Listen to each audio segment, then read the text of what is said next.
Hello, my dear viewers. I once again welcome all of you in the Mithvat classes, and I humbly request all of you to go to the channel and please subscribe it and share it maximum. Share to the people who are preparing for board exams 11th, 12th, IIT JEE, and NEET. So, in the last class, we have finished with the name or basic basic vectors. Today we will apply some basics that we have learnt in the last class. We are going to find out the angle between the vectors. So this is the application of the last class. So see question number 1. This is visible from there. See, find the angle between A and C. This is A vector, this is B vector, this is C vector. अगर A और B के बीच बोलता तो 30 degree answer हो जाता, लेकिन इन्होंने ए और सी के बीच बोला है, तो हमारा सब बेसिक वही कांस्टेंट रहेगा. और यहाँ से हम लोग सीख रहे हैं. आप देखिए हमारा एप्लीकेशन स्टार्ट हो गया है, तो धीरे धीरे अब सीखते भी चलते हैं.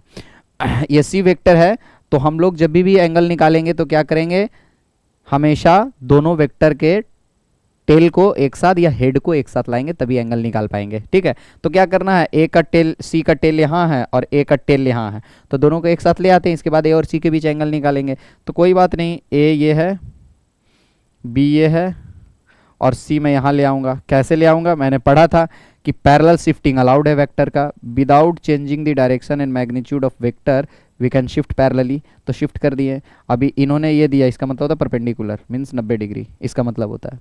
ठीक है, तब यहाँ से दिख रहा है ये 90 डिग्री है, ये 30 डिग्री इन्होंने दे रखा था, टोटल 120 डिग्री. तो ए और सी के बीच एंगल कितना हो गया, इन्होंने 30 दे रखा और ये भी 90 इन्होंने ही दे रखा है, पहले से लिखा. तो ये टोटल हो गया 120, ये 90 प्लस 30 तो 120 डिग्री. दोनों को ए और सी का हम लोग टेल एक साथ रख लिया, ये बी वेक्टर है. ठीक है, तो इसका आंसर आ गया, सिंपल है. नेक्स्ट,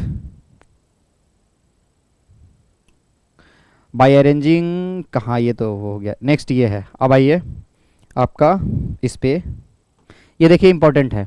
अब यहाँ पे मैं एक चीज़ आप लोग को बोलना चाहूँगा, क्योंकि जब मैं मैथमेटिकल टूल्स का बात करता हूँ तो स्टूडेंट कहते हैं सर चैप्टर स्टार्ट कीजिए.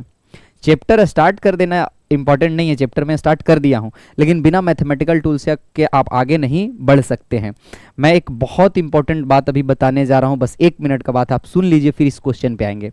पूरे फिजिक्स में शुरू से लेके लास्ट तक पूरे फिजिक्स 2 लाइन पे चलेगा. पहला क्वालिटेटिव डिस्कशन एंड दूसरा क्वांटिटेटिव डिस्कशन. क्वालिटेटिव डिस्कशन ये है कि 2 चार्ज एक दूसरे को अट्रैक्ट करेगा या रिपेल करेगा depending on the nature of both the charges.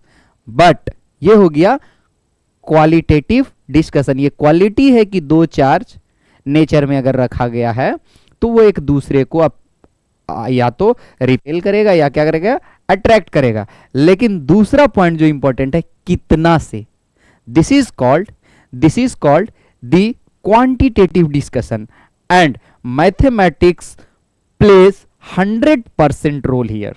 Mathematics, force जो हमारा इलेक्ट्रोस्टैटिक फोर्स लगेगा, force is directly proportional to Q1 Q2 upon R square.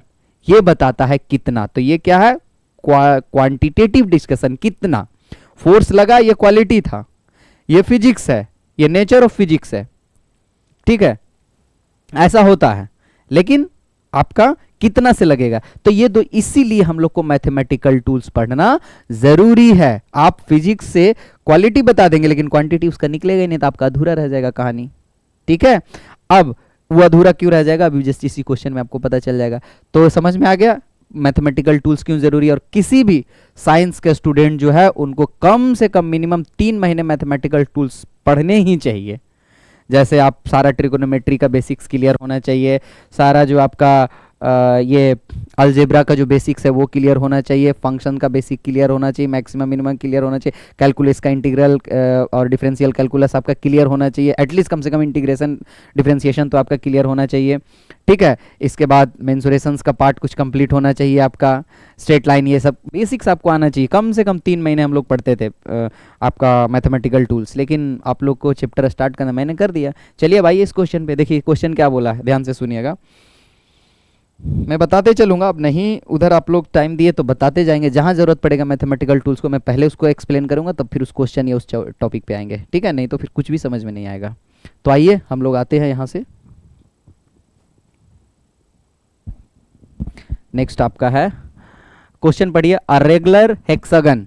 अब रेगुलर हेक्सागन है तो आपको रेगुलर हेक्सागन का मतलब समझते हैं, हेक्सागन मतलब जिसमें 6 साइड होंगे, ट्रायंगल में 3 साइड होते हैं, आपका ये स्क्वायर में 4 साइड होते हैं, इसी पेंटागन में 5 साइड होते हैं, तो हेक्सागन में कितना 6 साइड है, 6 साइड। रेगुलर का मतलब है कि सबका लेंथ बराबर होगा, एक ट्रायंगल में जरूरी नहीं है ना सब बराबर हो, ये बड़ा छोटा हो सकता है, लेकिन रेगुलर बोल दिया तो तीनों बराबर, रेगुलर बोल दिया तो चारों बराबर, ये हेक्सागन में तो 6 वो बराबर होगा, टोटल का टोटल बराबर होगा, ठीक है। तो इन्होंने बोला a regular hexagon is shown in figure, find the angle between A and B और ए एंड सी, दो क्वेश्चन है, ए और बी के बीच एंगल चाहिए और सी के बीच एंगल चाहिए, तो निकालते हैं। उससे पहले एक मैथमेटिकल टूल्स की जरूरत पड़ेगी जो बहुत इंपॉर्टेंट है, देख लीजिए यहाँ पे लिखा हूं मैं खुद से, आप इसको पढ़िए। Internal angle of regular polygon is given by this, इसका मतलब क्या है, देखिए कोई भी रेगुलर पॉलीगॉन है उसके अंदर का जो एंगल होगा, जैसे ये दोनों के बीच, ये दोनों के बीच, ये दोनों के बीच, ये दोनों के बीच, ये दोनों के बीच, ये यही देगा, यही फॉर्मूला। कैसे, एक बार चेक कर लेते हैं, n-2 इंटू 180 डिग्री, इसको याद रखना आज के बाद से, अपॉन n क्या है, नंबर ऑफ साइड्स है, जिसमें हेक्सागन में 6 साइड है, ट्रायंगल होगा तो 3, तो चेक कर लेते हैं पहले इसको चेक। रेगुलर का मतलब साइड बराबर होगा, तो अगर एक ट्रायंगल है उसका तीनों साइड बराबर होगा तो क्या इसको बोलते हैं, समबाहु त्रिभुज, आप लोग को पता होगा। तो समबाहु त्रिभुज का आपको ये भी पता होगा, 10th में पढ़े होंगे, 60 डिग्री 60 डिग्री 60 डिग्री, और स्क्वायर भी आप पढ़े होंगे जिसमें ये 90 डिग्री, ये 90 मीन्स सारा रेगुलर है, रेगुलर मतलब ये बराबर, ये बराबर, ये बराबर, ये बराबर, ये भी रेगुलर है, तो ये 90 डिग्री, सब सारा 90 90 होता है। तो आता कहाँ से है ये 60 डिग्री, 3 में, 4 में 4 में 90 डिग्री आता कहाँ से, यही फॉर्मूला से आता है, चेक करके देख लेते हैं। 3 साइड पहले n का अपॉन 3 रखिए, 3 का वैल्यू अगर मान लिया अभी हम ट्रायंगल के लिए कैलकुलेट करें, n-2 इंटू 180 अपॉन n का वैल्यू 3 रख दिया, तो कितना हुआ, 3 - 2 1 इंटू ये 60 टाइम से कैंसिल हो गया, तो आगे 60 डिग्री, तो यहीं से आता है 60 डिग्री, ठीक है। आप 4 के लिए रख दीजिए, देखिए 90 आएगा, इसी फॉर्मूला में n का वैल्यू 4 रख दिए, 4 - 2 इंटू 180 डिवाइडेड बाई 4, ठीक है। अब क्या, ये 4 में 2 गया 2, और 2 से ये 2 कट गया, और ये 2 से 90 कट गया, तो आ गया 90 डिग्री, तो इसी 4 में 90 आएगा। इसी तरह से 6 में कितना आएगा, इसी से निकालेंगे, इसकी जरूरत पड़ेगी, यही मैथमेटिकल टूल से, बिना इसके आगे हम लोग बढ़ गए तो नहीं आगे बढ़ पाएंगे, बीच में पढ़ना ही पड़ेगा, उधर समय दीजिए इधर दीजिए, देना तो आपको पड़ेगा। तो पहले ये थ्योरी आप कंप्लीट कर लीजिए, internal angle of regular polygon is given by n-2 into 180 upon n, ठीक है। अब आते हैं हम लोग जो क्वेश्चन बोल रहा है उस पर, तो जो क्वेश्चन बोल रहा है उस पर आने के लिए हमको इसके बीच में एंगल निकालना पड़ेगा, ये सारे एंगल तो निकाल लेते हैं, कोई बड़ी बात नहीं है, निकालते हैं। 6 है ना, 6 n-2 into 180 upon n, sorry upon n क्या 6 लिखते हैं डायरेक्टली, 6, तो ये कितना हो गया, ये 4 हो गया, 6 - 2 4 इंटू ये 6 से तो डायरेक्ट 30 आ गया, तो यहाँ 30 हो गया, 4 इंटू 30 120 डिग्री, तो सबके बीच में 120 120 आ गया, ये पक्का हो गया, 120 120 सब होगा क्योंकि रेगुलर है ना, तो सबका बराबर होगा। अब क्या है, इन्होंने पूछा है ए और बी के बीच एंगल, तो फिर वही कंसेप्ट कभी ए और बी के बीच ये 120 लिख दीजिए, वह सारा गोबर हो जाएगा, लास्ट जितना हम लोग पढ़े हैं सारी पढ़ाई गोबर हो जाएगी अगर हम 120 आंसर लिख दिए। क्यों, क्योंकि जब भी दो वेक्टर के बीच ए और बी के बीच एंगल निकालना है तो सबसे पहले दोनों का टेल को या दोनों को हेड को एक साथ लाना जरूरी है, तो पहले हम लाते हैं, उसके बाद अभी तो 120 दिख रहा है लेकिन ए और बी के बीच एंगल ये नहीं है, हम ला के देखेंगे टेल क्या आता है, तो लाते हैं टेल को एक साइड। तो आइए यहाँ पे 120 अगर लिख दिए तो आपकी सारी पढ़ाई चौपट लास्ट का। तो देखिए इस वेक्टर को मैं ए को आगे शिफ्ट कर सकता हूँ, ए को आगे शिफ्ट करने से क्या होगा, ए का टेल और बी का टेल एक जगह आ जाएगा, तो मैं शिफ्ट करता हूँ, पैरेलल शिफ्टिंग अलाउड है, हम लोग पढ़े थे, तो ए वेक्टर हो गया। देखिए अब ये 120 है और ये सीधा स्ट्रेट लाइन है यहाँ से यहाँ तक, तो टोटल एक स्ट्रेट लाइन का टोटल एंगल 180 होता है, ये सब जानते हैं इसको। अब इसमें ये 120 दिया हुआ है, अच्छा यही एंगल जो होगा ए और बी के बीच एंगल होगा ये वाला, क्यों, क्योंकि दोनों का टेल कंसाइड करा दिए हैं, बी ये है और ये ए है, तो ए और बी का टेल एक साथ है, तो जो एंगल ये होगा छोटा वाला वही होगा आंसर। तो ये टोटल 180 और 120 ही हो गया, तो ये कितना बचा 60, तो यही आंसर हो गया 60। 120 अगर जो आंसर मारे हैं उसकी सारी पढ़ाई चौपट हो गई लास्ट वाली। ठीक है, तो देखिए दोनों के बीच में एंगल कितना है 60। 60 हो गया आंसर। ठीक है ना, तो आंसर कितना होगा उसका 60, ये होगा आंसर। ठीक है, नेक्स्ट क्वेश्चन करते हैं। नेक्स्ट बोलता है ए और सी के बीच, वही क्वेश्चन है, ए और सी के बीच में अब पूछ रहा है तो वो भी बताना पड़ेगा आपको। ए और सी के बीच में, ए और सी के बीच में, तो ये ए और बी वाला मैं डिलीट करता हूँ। 60 हो गया ए और सी के बीच में। ए और सी के बीच में कैसे एंगल निकलेगा, ए और सी को एक साथ लाना पड़ेगा। ए और सी को क्या करना पड़ेगा, एक साथ लाना पड़ेगा। तो देखिए ये सब 120 120 था, अभी निकाले थे, इंटरनल एंगल तो 120 ही रहेगा। अब ये चूंकि देखिए ए है एकदम इसके पैरेलल ही मैं ए वेक्टर यहाँ लिखता हूँ, देखिएगा ध्यान से, ये ए वेक्टर को मैं यहाँ लिखता हूँ, ये ब्लैक दिख रहा है, दिख रहा होगा आपको, ए वेक्टर लिखा मैंने, इसको डिलीट कीजिए। ये मैंने ए वेक्टर क्यों लिखा आप सबको पता है क्यों लिखा, अब आप लोग नहीं पूछिएगा, इसलिए नहीं पूछिएगा क्योंकि हम लोग ए और सी के बीच एंगल, तो सी का टेल यही है ना, ये सी वेक्टर है, सी का टेल है, तो यहाँ पे ए का टेल लाना पड़ेगा। और ए को कैसे ला सकते हैं, बिना मैग्नीट्यूड और डायरेक्शन को चेंज किए उठा के यहाँ शिफ्ट कर सकते हैं, तो मैंने शिफ्ट कर दिया। तो ये ए हो गया ए वेक्टर और ये सी वेक्टर, ये जो एंगल होगा वही आंसर होगा। तो कैसे निकलेगा, अभी हम लोग पढ़े थे ये भी ए ही वेक्टर है, क्यों, क्योंकि एकदम पैरेलली इसको भी यहाँ शिफ्ट कर सकते हैं, पैरेलल शिफ्टिंग अलाउड है, हम लोग पढ़ा है। तो ये तो 180 हो गया टोटल।